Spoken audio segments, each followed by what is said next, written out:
اللهم صل على محمد وعلى آل محمد كما صليت على إبراهيم وعلى آل إبراهيم إنك حميد مجيد.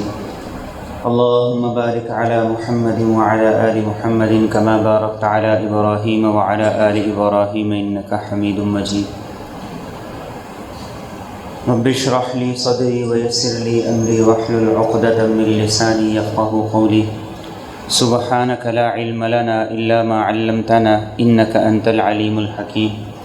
قال الله تبارك وتعالى في القرآن المجيد والفرقان الحميد: أعوذ بالله من الشيطان الرجيم. بسم الله الرحمن الرحيم. الحج أشهر معلومات فمن فرض فيهن الحج فلا رفث ولا فسوق ولا جدال في الحج وما تفعلوا من خير يعلمه الله وتزودوا فإن خير الزاد التقوى واتقون يا أولي الألباب. وقال النبي صلى الله تعالى عليه وسلم: من حج فلم يرفث ولم يفسق رجع كيوم ولدته أمه، أو كما قال عليه الصلاة والسلام. اللهم صل على سيدنا ومولانا محمد وعلى آل سيدنا ومولانا محمد وبارك وسلم وصل عليه. اللهم صل على سيدنا ومولانا محمد وعلى آل سيدنا ومولانا محمد وبارك وسلم وصل عليه.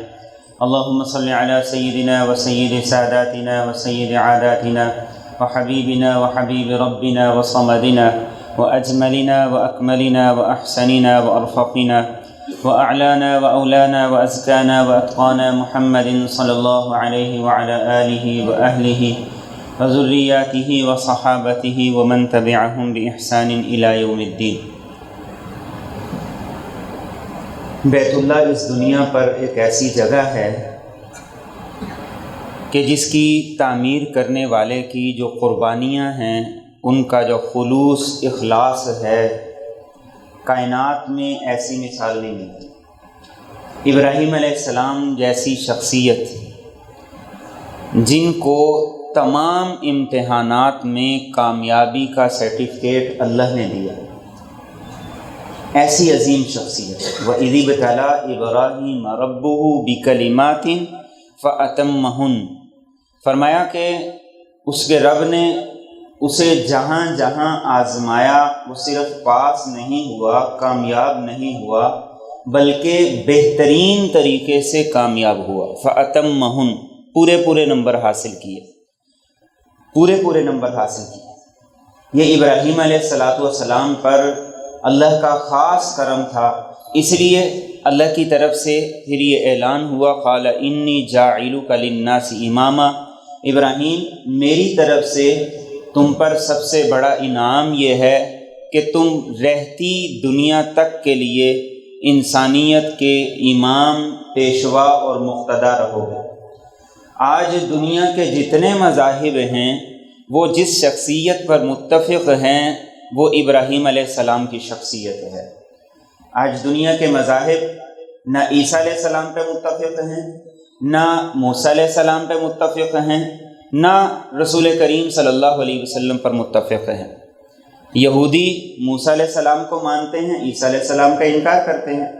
عیسائی عیسیٰ علیہ السلام کو مانتے ہیں، موسیٰ علیہ السلام کا بھی انکار کرتے ہیں، اور رسول اکرم صلی اللہ علیہ وسلم کا بھی انکار کرتے ہیں.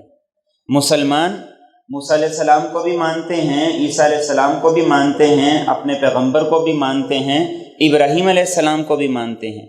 لیکن دنیا کا سب سے بڑا مذہب عیسائیت ہے، اور وہ ابراہیم علیہ السلام کو بھی اپنا امام مانتے ہیں، اور عیسیٰ علیہ السلام کو مانتے ہیں. میرے اور آپ کے نبی صلی اللہ علیہ وسلم کو تسلیم ہی نہیں کرتے، مانتے ہی نہیں. تو یہ اللہ کی طرف سے اعزاز تھا.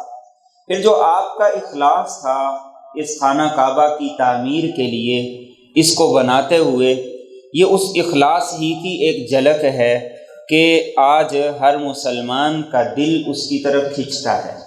کسی کے پاس وسائل ہیں یا نہیں ہیں، اس کا دل اس کی طرف کھنچتا ہے. اور یہ آپ کی دعا ہی کا ثمر اور نتیجہ تھا. جب آپ نے بیت اللہ کو بنایا، اس وقت اللہ سے جو دعائیں کی تھی ان میں سے ایک دعا یہ تھی: فَاجْعَلْ أَفْئِدَةً مِّنَ النَّاسِ تَهْوِي إِلَيْهِمْ. اے اللہ، لوگوں میں سے کچھ لوگوں کے دل اس کعبہ کی طرف کھنچتے چلے جائیں، اس کو ایسا بنا دے.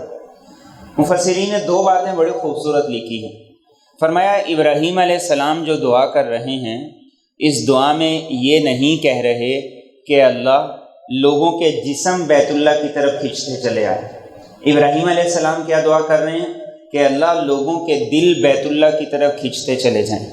انسان جب طواف کر رہا ہوتا ہے تو پھر اسے نظر آتا ہے کہ واقعتاً ابراہیم علیہ السلام کی جو دعا تھی اس کی صداقت آنکھوں سے نظر آ رہی ہے۔ کوئی پاؤں سے معذور ہے، کوئی ہاتھوں سے معذور ہے، کوئی چلنے سے معذور ہے، کوئی بیٹھ بھی نہیں سکتا ہے، اور کسی کو کوئی عذر ہے، کسی کو کوئی عذر ہے، لیکن ہر کوئی وہاں دوڑتا نظر آ رہا ہے۔ یہ کیا ہے؟ یہ دلوں کا کھنچاؤ ہے۔ یہ دل اس کی طرف کھینچے ہوئے ہیں۔ اس کی وجہ سے بیمار بھی جا رہے ہیں، صحت مند بھی جا رہے ہیں، تندرست و توانا بھی جا رہے ہیں، بوڑھے بھی جا رہے ہیں، معذور بھی جا رہے ہیں، اور ہر کوئی دوڑتا چلا جا رہا ہے۔ بلکہ انسان کو جب وہ صحت مند ہو وہاں جا کر احساس ہوتا ہے کہ میرے سے زیادہ تو یہ بوڑھے یہاں پہ جوان بنے ہوئے ہیں، مجھ سے زیادہ تو یہ معذور آدمی یہ زیادہ تگ و دو کر رہا ہے، زیادہ کوشش کر رہا ہے، زیادہ باغ دوڑ کر رہا ہے۔ تو پھر ابراہیم علیہ السلام کی دعا کی صداقت نظر آتی ہے، فَجْعَلْ أَفْئِدَةً مِّنَ النَّاسِ تَهْوِي إِلَيْهِمْ، کہ اللہ لوگوں کے دل اس بیت اللہ کی طرف مائل ہوں، اور پھر ایسے مائل ہوتے ہیں کہ انسان وہاں جا کے پھر آرام کو چھوڑ دیتا ہے، راحت کو چھوڑ دیتا ہے، پھر بس اس کی یہی کوشش ہوتی۔ کون آدمی ہے جو یہ سوچے کہ میں نے روزانہ اوسطاً 5-6 کلومیٹر چلنا ہے؟ ہم میں سے کوئی آدمی نہ چلتا ہے، اکے دکے کے علاوہ چلنا مشکل ہے، لیکن وہاں طواف نہیں بھی کرنا تو 5-6 کلومیٹر تو آدمی کو چلنا ہی پڑتا ہے۔ یہ کون سی کشش ہے جو انسان کو کھینچ رہی ہے؟ یہ ابراہیم علیہ السلام کی دعا، یہ بیت اللہ کی کشش ہے جو انسان کو کھینچتی ہے۔ اور مفسرین دوسری بات یہ لکھتے ہیں، من الناس، ابراہیم علیہ السلام نے کہا کہ اللہ لوگوں میں سے کچھ لوگوں کے دل اس کی طرف مائل ہوں، کچھ لوگوں کے دل بیت اللہ کی طرف کھنچتے آئیں، اس لیے کہ اگر ابراہیم علیہ السلام من الناس نہ کہتے، کچھ لوگوں کا لفظ استعمال نہ کرتے، تو صرف مسلمان ہی نہیں، یہودی بھی، عیسائی بھی، ہندو بھی، سکھ بھی، بدھ مت بھی، یہ سارے کے سارے یہ بیت اللہ کی طرف کھنچتے چلے جاتے۔ آپ کی دعا کی یہ طاقت تھی۔ اور پھر صرف اتنا نہیں کہ آدمی ایک دفعہ گیا اور اب وہ کہتا ہے کہ میں نے دوبارہ نہیں جانا، بلکہ جب وہ آخری طواف کر کے نکل رہا ہوتا ہے تو اس وقت جو کیفیت ہوتی ہے وہ ناقابل بیان ہوتی ہے۔ اس وقت اسے احساس ہو رہا ہوتا ہے کہ میں کیا چھوڑ کے جا رہا ہوں۔ جب اللہ کے رسول صلی اللہ علیہ وسلم کے روضہ مبارک پہ آخری سلام پیش کر کے نکل رہا ہوتا ہے نا، تو اس کو پتہ لگتا ہے کہ واقعتاً میں بلایا گیا ہوں، یہاں سے جو میں جدا ہو کے جا رہا ہوں کس کو چھوڑ کے جا رہا ہوں۔ تو آدمی پہلی دفعہ بھی اور پھر جب آ جاتا ہے تو جسم تو آ جاتا ہے، انسان کا دل وہیں رہ جاتا ہے، انسان کی کیفیات وہیں رہ جاتی ہیں، آنکھیں انہی نظاروں کو ہر وقت دیکھ رہی ہوتی ہیں۔ اور یہ قرآن کی بات کی صداقت ہے، وَإِذْ جَعَلْنَا الْبَيْتَ مَثَابَةً لِلنَّاسِ وَأَمْنًا، فرمایا ہم نے بیت اللہ کو ایسا بنایا ہے جو بار بار یہاں پہ آئے گا وہ اتنا ہی لطف اٹھائے گا۔ انسان اگر اپنی زندگی کے پچھلے اسفار کو دیکھے، جس نے 10 دفعہ سفر کیا ہے وہ کہے گا 9 دفعہ کے سفر کا وہ مزہ نہیں جو 10ویں دفعہ کے سفر کا مزہ ہے۔ جس نے 20 دفعہ کا سفر کیا ہے وہ کہے گا کہ 20ویں عمرے پہ جو مزہ آیا وہ پچھلے 19 عمروں میں مزہ نہیں آیا ہے۔ یہ بیت اللہ کی محبت ہے، اللہ نے رکھ دی ہے، ایسا بنا دیا ہے کہ انسان کا دل کھنچتا چلا جاتا ہے اور انسان اس سے سیر نہیں ہوتا، سیراب نہیں ہوتا۔ اور یہی اس کی علامت اور نشانی ہے کہ یہ واقعتاً اللہ کا گھر ہے، یہ واقعتاً اللہ کا گھر ہے، یہ واقعتاً اللہ کا گھر ہے کہ انسان وہاں جاتے اکتاتا نہیں۔ ہم کتنی محنتوں سے کتنا پیسہ لگا کے اپنا گھر بناتے ہیں، 1 مہینے کے بعد ہمیں اپنا گھر پرانا لگنے لگتا ہے۔ 1 مہینے کے بعد ٹائل کا ڈیزائن پرانا لگتا ہے، 1 مہینے کے بعد ہمیں ساری چیزیں وہ پرانی لگتی ہیں، پھر انسان کو احساس ہوتا ہے کہ دوبارہ گھر بناؤں گا تو یہ کمیاں کوتاہیاں نہیں ہوں گی۔ لیکن آپ بیت اللہ کو دیکھیے اور اس وقت کو سوچیے، مسجد نبوی کو دیکھیے اور اس وقت کو سوچیے جب میرے اور آپ کے نبی صلی اللہ علیہ وسلم نے مسجد نبوی کو بنایا۔ کچی مسجد تھی، آپ سجدہ فرماتے تھے بارش میں تو آپ کی جبین اطہر پر گارا اور مٹی کے آثار اور نشانات دکھائی دیتے تھے۔ بارش ہوتی تھی، چھت سے پانی ٹپکتا تھا۔ لیکن محبت ایک ایسی رکھ دی ہے اللہ رب العزت نے کہ انسان وہاں سہولتوں کے لیے نہیں جاتا، انسان وہاں پہ سیر و تفریح کے لیے نہیں جاتا ہے، انسان وہاں پر نعمتوں سے لطف اندوز ہونے کے لیے نہیں جاتا، یہ ساری چیزیں اسے خود بخود ملتی ہیں۔ اس سے زیادہ ہریالی تو ہمارے ملک کے کئی خطوں کے اندر موجود ہے، وہاں سے زیادہ اچھا موسم تو ہمارے ملک کے کئی خطوں کے اندر موجود ہے۔ جو کچھ وہاں پر ہے وہ نعمتیں ہمارے کئی ممالک میں اس سے زیادہ ہیں، لیکن وہاں کیا ہے جو کہیں اور نہیں ہے؟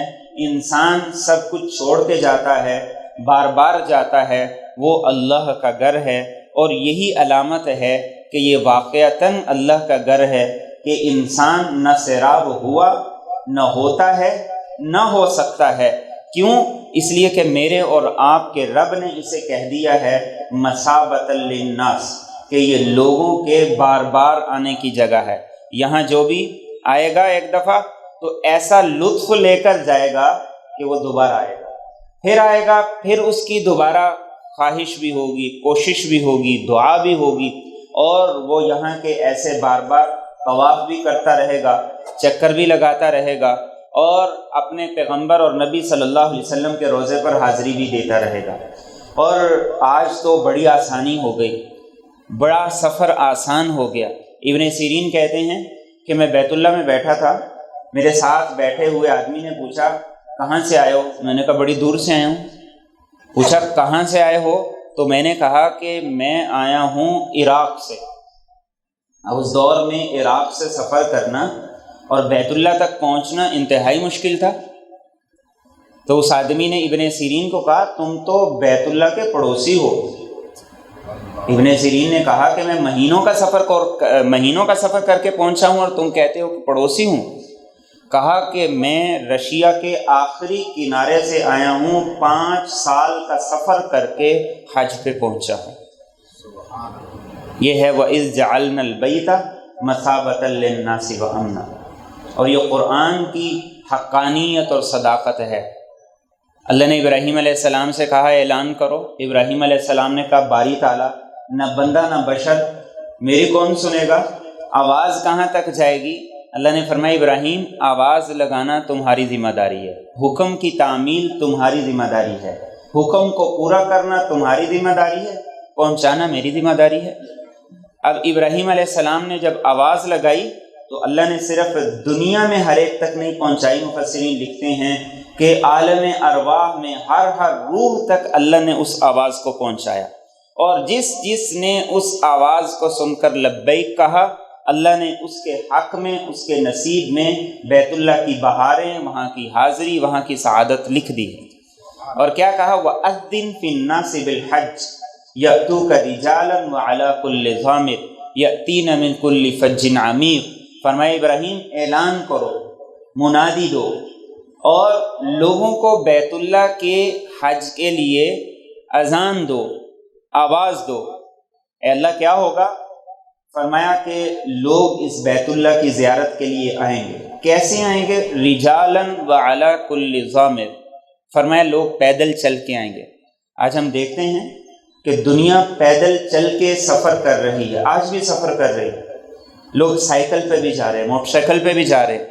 اور کیسے آئیں گے؟ وعلی کل ضامر، لوگ دبلی پتلی اونٹنیوں پہ آئیں گے جن کا جسم مریل ہوگا، جو چلنے کے قابل نہیں ہوں گی، لوگ ایسی سواریوں پر بھی آئیں گے۔ کہاں سے آئیں گے؟ من کل فج عمیق، دنیا کے آخری کنارے سے، دنیا کے آخری کونے سے۔ کہاں آئیں گے؟ اس بیت اللہ کی زیارت کے لیے، اس گھر کا دیدار کرنے کے لیے، اس گھر کو دیکھنے کے لیے۔ تو یہ اس بنانے والے کی اخلاص اور خلوص کی علامت اور نشانی ہے، یہ اللہ کا گھر ہونے کی علامت اور نشانی ہے۔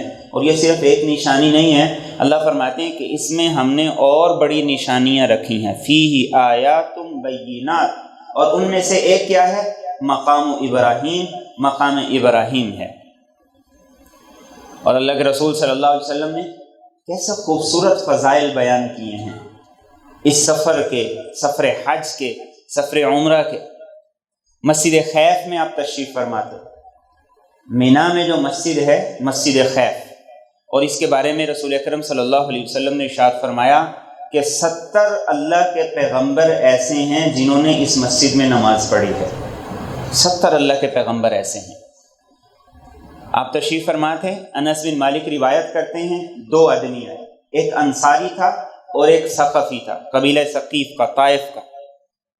اللہ کے رسول صلی اللہ علیہ وسلم کے پاس آئے تو آپ نے کہا کہ تم سوال کرنے کے لیے آئے ہو، اگر تم چاہو سوال بھی تمہارا میں بتا دیتا ہوں، جواب بھی میں ہی دے دیتا ہوں۔ صحابہ نے کہا یا رسول اللہ صلی اللہ علیہ وسلم ایسا ہو جائے گا تو بڑا مزہ آئے گا، ایمان میں بھی اضافہ ہوگا، یقین میں بھی اضافہ ہوگا، ہم جو سوال لے کر آئے ہیں سوال بھی آپ بتائیں گے اور جواب بھی آپ دیں گے۔ تو ثقفی اور انصاری، ثقفی نے انصاری سے کہا تم پہلے سوال کرو، انصاری نے ثقفی سے کہا کہ تم پہلے سوال کرو، تو ثقفی نے انصاری سے کہا کہ تمہارا حق زیادہ ہے، تم پہلے سوال کرو۔ تو آپ نے انصاری سے کہا آگے آ جاؤ۔ انصاری آگے آئے، کہا کہ تم یہ سوال کرنے کے لیے آئے ہو، یہ پوچھنے کے لیے آئے ہو کہ میں بیت اللہ کا طواف کروں گا، مجھے کیا ملے گا؟ میں گھر سے احرام باندھ کے نکلا ہوں، مجھے کیا ملے گا؟ میں بیت اللہ کا طواف کروں گا، مجھے کیا ملے گا؟ صفا مروہ کی سعی کروں گا، مجھے کیا ملے گا؟ اور میں عرفات میں وقوف کروں گا، مجھے کیا ملے گا؟ میں شیاطین کو اور جمرات کو کنکریاں ماروں گا، مجھے کیا ملے گا؟ قربانی کروں گا، مجھے کیا ملے گا؟ اور اس کے بعد فرض طواف زیارت کروں گا، مجھے کیا ملے گا؟ اور پھر آخری طواف وداع کروں گا تو مجھے کیا ملے گا؟ تم یہ سوال لے کر آئے ہو۔ اس نے کہا کہ یقیناً اللہ کے رسول صلی اللہ علیہ وسلم میرے سوالات کی تعبیر اتنی خوبصورت نہیں تھی جتنی آپ کے سوالات کی تعبیر ہے، سوال یہی تھے۔ تو آپ نے کہا کہ سنو کہ جب تم اپنے گھر سے احرام باندھ کے نکلے ہو، اللہ رب العزت نے تمہارے ہر قدم پر تمہارے ایک گناہ کو معاف کر دیا ہے اور ایک نیکی تمہارے نامہ اعمال میں لکھ دی ہے۔ آج کا سفر ہوتا ہے جہاز کے ذریعے سے، فلائٹ کے ذریعے سے، لیکن آج بھی ایسی ایپس ہیں جو آپ کو یہ بتاتی ہیں کہ آپ کے گھر سے لے کر بیت اللہ پیدل جائیں تو کتنے دن لگیں گے۔ آپ چل رہے ہوتے ہیں، آپ کو نہیں پتا، آپ کی ایپ آپ کے سٹیپ کاؤنٹ کر رہی ہوتی ہے، تو کہا کہ گھر سے جب نکلو گے ہر قدم پر اللہ ایک نیکی عطا کریں گے اور اللہ رب العزت ایک درجہ بلند کر دیں گے۔ اور کہا کہ تم نے کہا کہ بیت اللہ کا طواف کرنے پر کیا ملے گا؟ تو آپ صلی اللہ علیہ وسلم نے ارشاد فرمایا کہ بیت اللہ کے طواف ہر قدم پر اللہ رب العزت ایک نیکی اور لکھ دیں گے، ایک گناہ اور معاف کر دیں گے۔ اب طواف جتنا زیادہ وقت لے گا اتنی زیادہ نیکیاں بڑھتی چلی جائیں گی، اتنے زیادہ گناہ مٹتے چلے جائیں گے۔ اور تم یہ پوچھنے کے لیے آئے ہو کہ طواف کے بعد جب میں 2 رکعتیں مقام ابراہیم کے پاس یا جہاں جگہ ملے پڑھوں تو کیا ملے گا؟ آپ نے فرمایا حضرت اسماعیل علیہ السلام کی نسل میں سے ایک غلام آزاد کرنے کا اجر ملے گا۔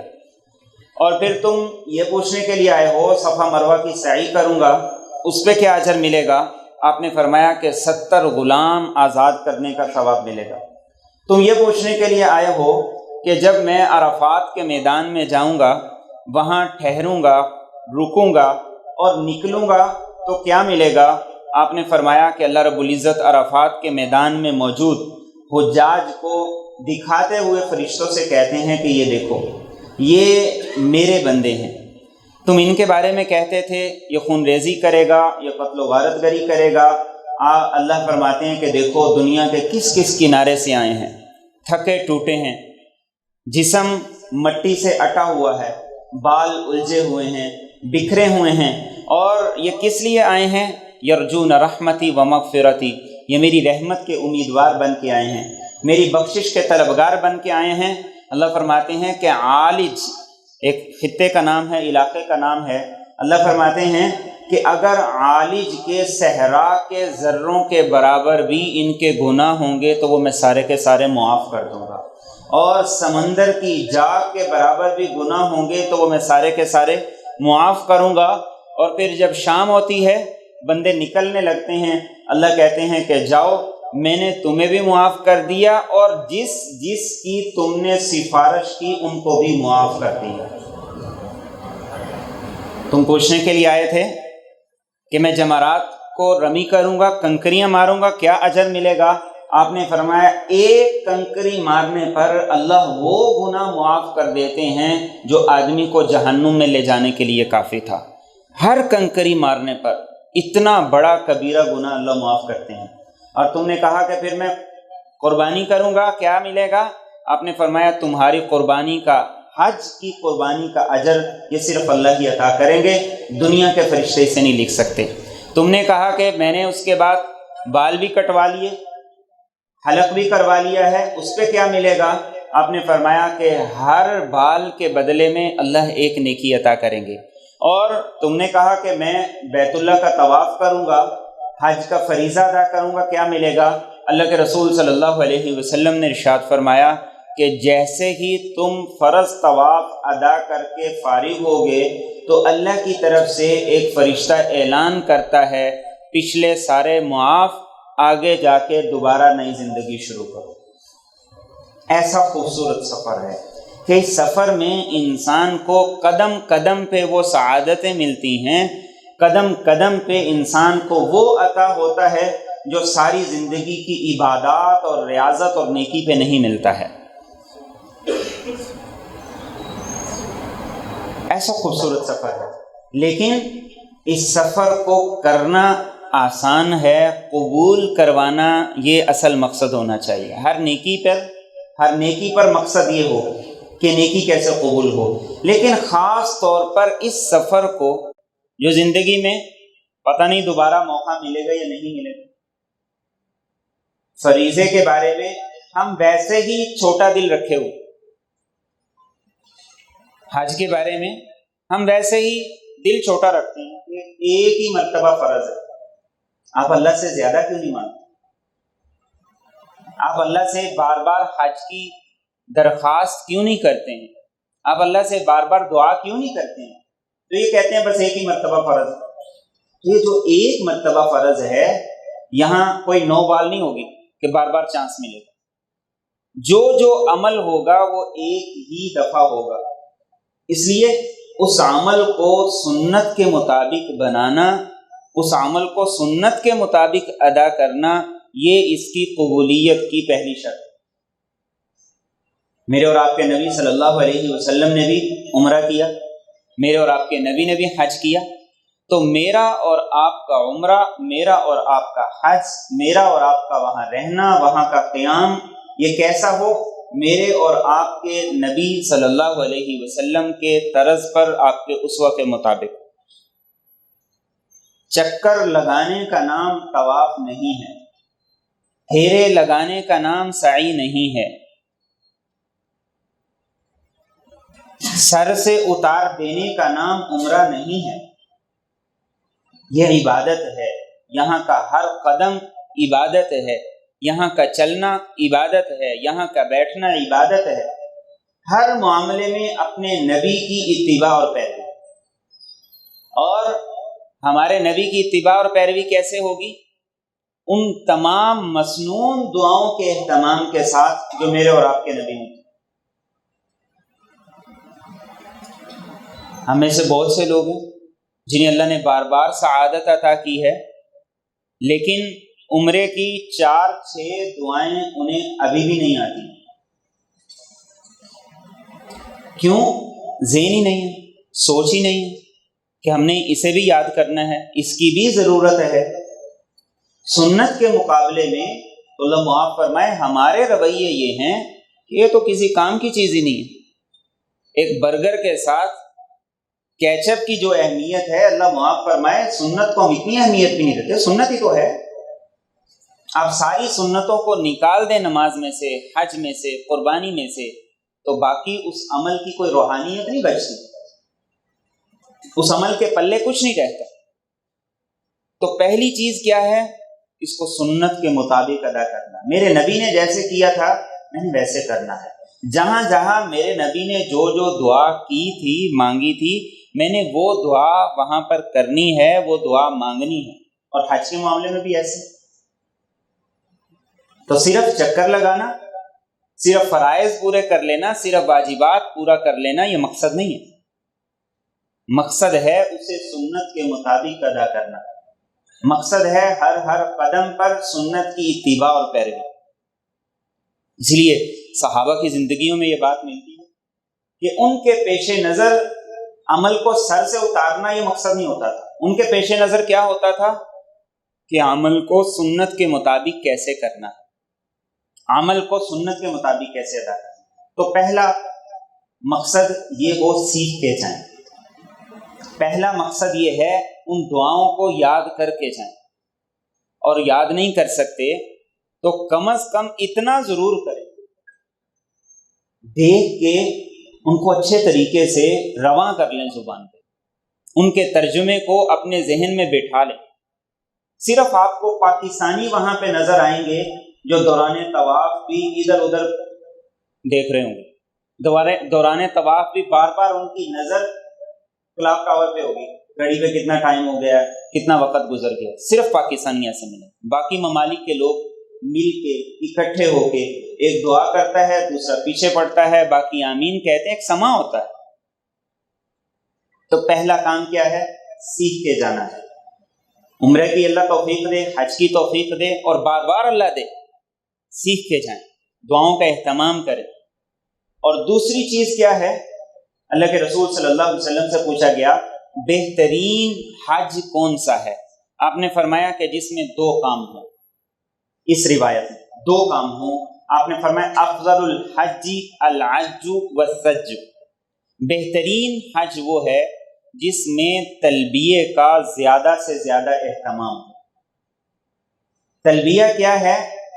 جو بلاوا آیا ہے اس بلاوے کی منظوری کے لیے حاجی کو، عمرہ کرنے والے کو ترانہ دیا گیا ہے، یہ حاجی کا ترانہ ہے۔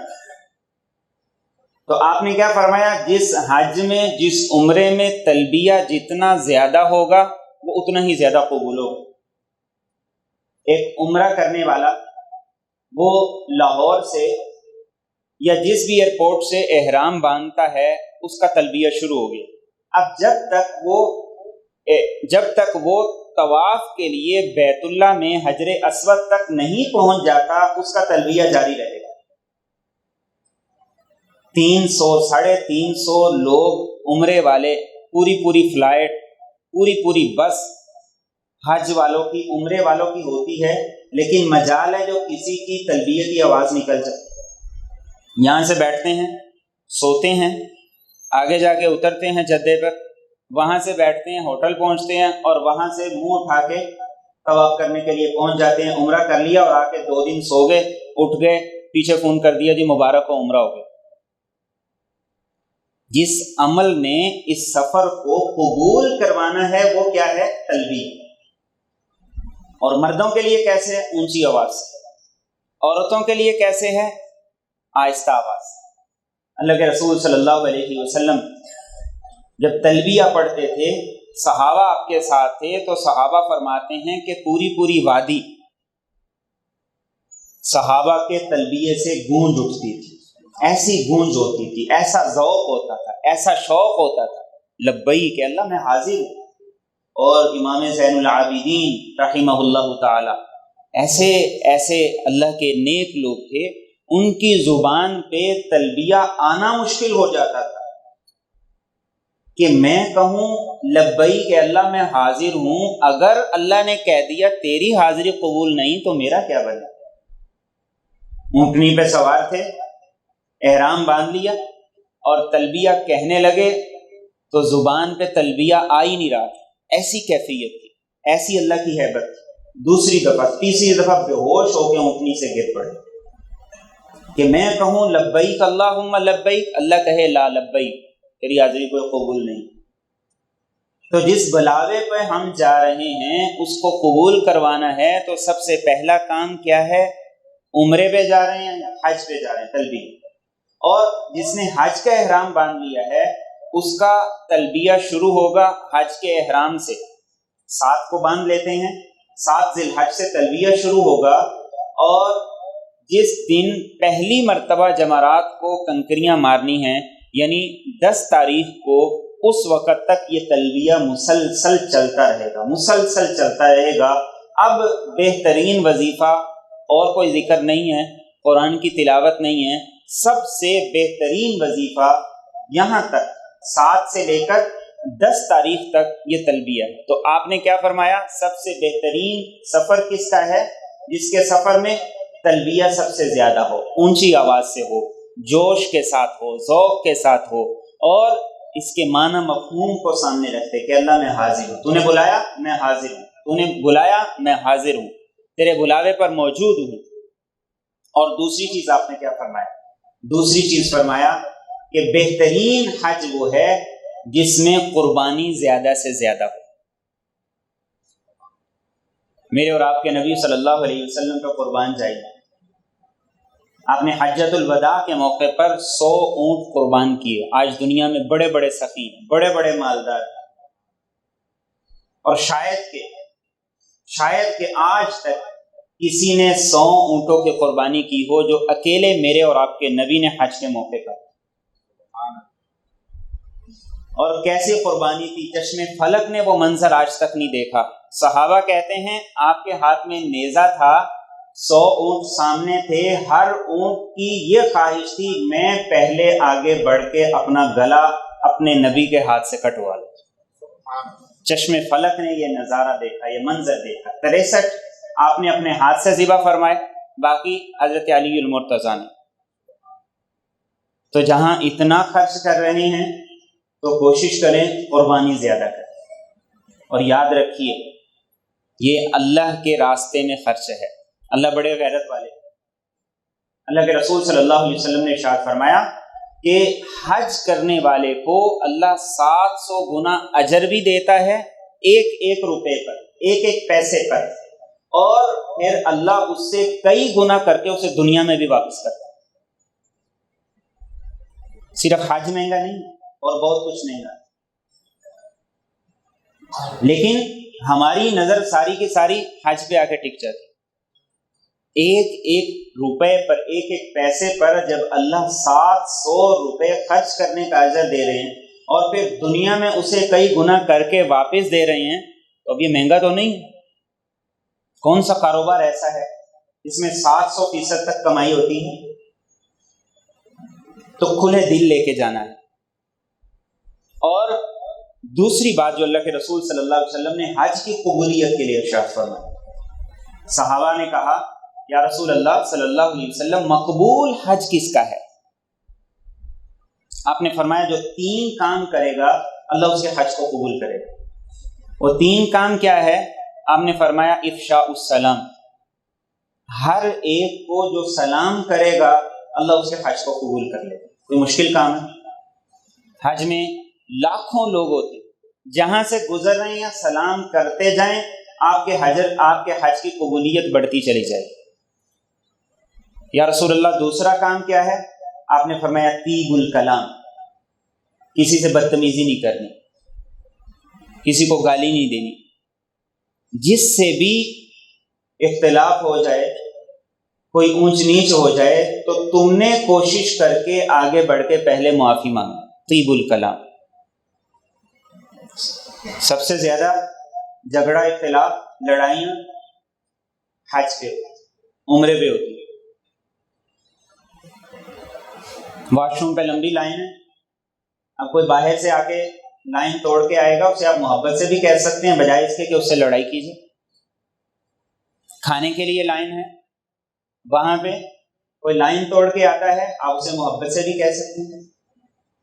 طیب الکلام، فرمایا حج کو قبول کروانا ہے تو زبان کو میٹھا کرنا پڑے گا، اور تیسری بات آپ نے فرمایا اطعام الطعام، یہ اس وقت اللہ کے رسول صلی اللہ علیہ وسلم نے ارشاد فرمائی تھی، اور یہ صداقت ہے۔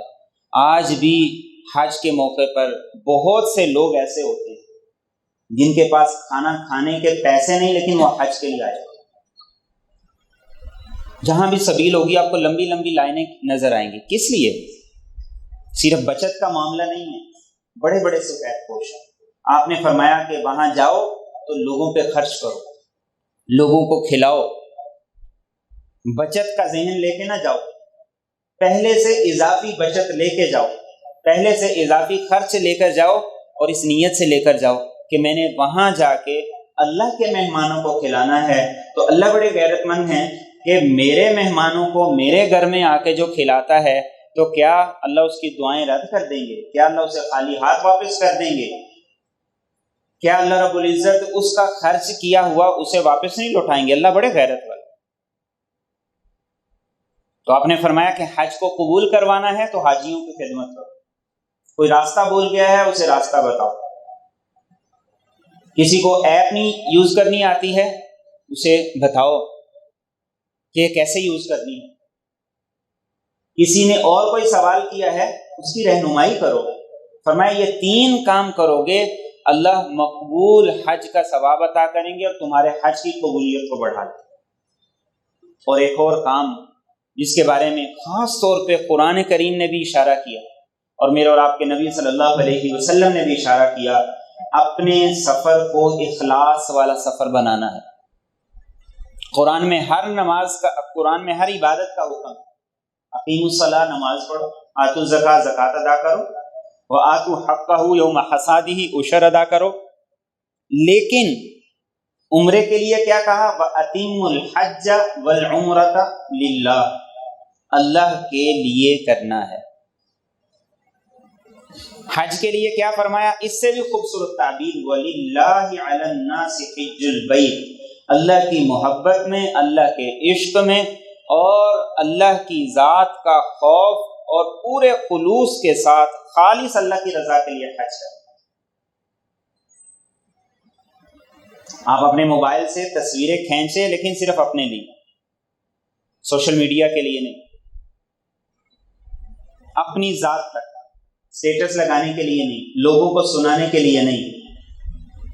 ایک حد تک کھینچ سکتے ہیں، لیکن اس کی تشہیر، اس کی شہرت ہر موقع پر اور ہر جگہ پر آپ کا کیمرہ چل رہا ہو، تو یہ تو آپ کی عبادت میں جو خلوص، اخلاص، یکسانیت ہے وہ سب کو نکال دیتا ہے۔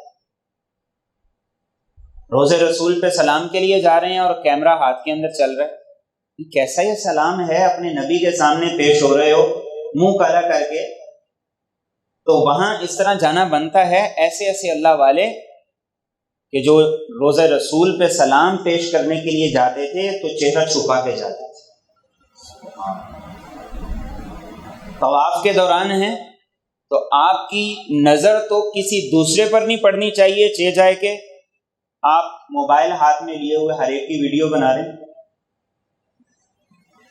جہاں مرد بھی ہیں، عورتیں بھی ہیں، اور احرام کی حالت میں خصوصاً کئی خواتین نے ایسا اہتمام نہیں کیا ہوتا کہ جس سے چہرہ چھپا ہوا ہو، تو کسی کی ویڈیو بنانا یہ ویسے ہی غیر اخلاقی ہے۔